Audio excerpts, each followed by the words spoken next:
নির্বাচনে হেরে ফুলের মালা দিয়ে বিজয়ী প্রার্থীকে বরণ করে নিয়েছিলেন নিপুণ আক্তার। বিজয়ী সভাপতি মিশা ও সাধারণ সম্পাদক দীপজল বরণ করার সেই ফুলের মালা পরিয়ে দেন পরাজিত সাধারণ সম্পাদক নিপুণকে।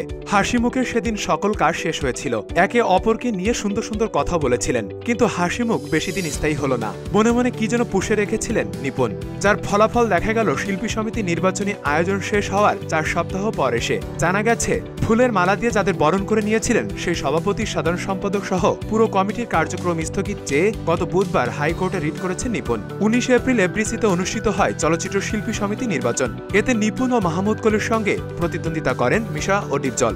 সারাদিন ভোট গ্রহণ শেষে পরদিন 20 এপ্রিল সকালে ঘোষিত হয় ভোটের ফলাফল। নিপুণের প্যানেলের শোচনীয় পরাজয় হয়েছিল সেদিন।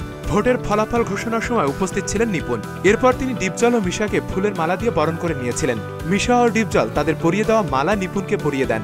শিল্পী সমিতি নির্বাচনে হেরে সেদিন গণমাধ্যমের কাছে নিপুণ জানিয়েছিলেন, ভেবেছিলাম দীপজল সাহেবের বিপরীতে আমি যখন দাঁড়াবো ভোট সর্বোচ্চ পেলে 50টি পাবো, সেখানে ভোট পেলাম 209টি, হেরেছি মাত্র 16 ভোটে। এতেই প্রমাণিত হয় যে শিল্পী সমিতির ভাই বোনেরা আমাকে কতটা ভালোবাসেন।